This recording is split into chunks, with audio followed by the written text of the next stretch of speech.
Dumarami ang mga dating domestic helper na nag-aaral para maging caregiver. Ayon po yan sa Department of Migrant Workers. At ayon pa sa DMW, malaki ang demand para sa mga caregivers sa Europa. Saksi, si JP Soriano. Positive, false, negative breathing. So anong gagawin natin doon? Follow up? Follow up medical assistant as I do rescue breathing. Blow, 1, 2, 3, 2. Blow, 1, 2, 3, 4. Cardiopulmonary Resuscitation o CPR ang isa sa tinitiyak ng TESDA accredited school na ito sa Quezon City na naiintindihan ng husto ng estudyanteng si Bernadette, dating domestic helper sa Saudi Arabia.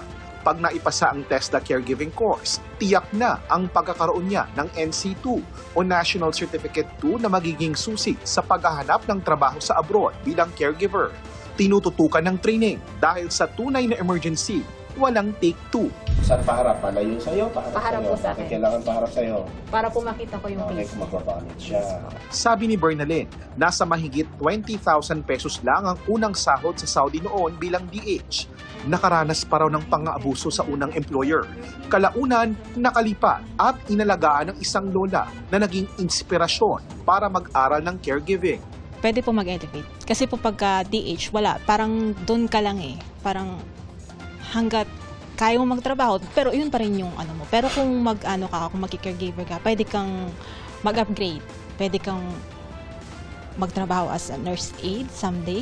Pero bukod po kay Bernalyn, parami na rin po ng parami ang mga dating household service workers o domestic helpers na nag-aaral ngayon ng caregiving. Ayon po sa Department of Migrant Workers, puspusan ang ginagawa nila ng pagsasanay sa mga kababayan nating dati nagtrabaho bilang DH para makapag-aaral ng caregiving, makapaghanap ng trabaho may mas malaking sahod, mas malaking benepisyo at dagdag proteksyon. Makikipag-collab ang Pilipinas sa mga bansang nangangailangan ng mga Pinoy caregiver. Tutulong sila sa pagsasanay sa dating domestic helper na maging lisensyadong caregiver o nursing aide. Kausap daw ng Department of Migrant Workers ang mga bansa sa Middle East. Malaki rin daw ang demand sa Europe. It's happening as we speak, and then as again Croatia, Slovenia, and now again we are engaging receiving countries in the Gulf states along these lines, and this will also be a major track sa Abu Dhabi Dialogue chairship ng Pilipinas. Sa mga TESDA accredited school, marami na raw naipadalang graduate na dating DH na naging caregivers. Noong panahon pa kasi noon, uso si Canada talaga ang target. Ngayon, since tumatanda na ang mundo natin, so nagsimula lumabas ang Japan, sila. Tapos si Australia, New Zealand.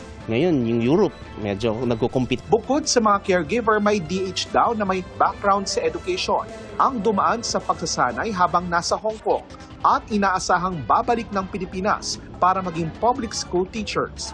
Para sa GMA Integrated News, ako po si JP Soriano, ang inyong saksi. Mga kapuso, maging una sa saksi. Mag-subscribe sa GMA Integrated News sa YouTube para sa iba't ibang balita.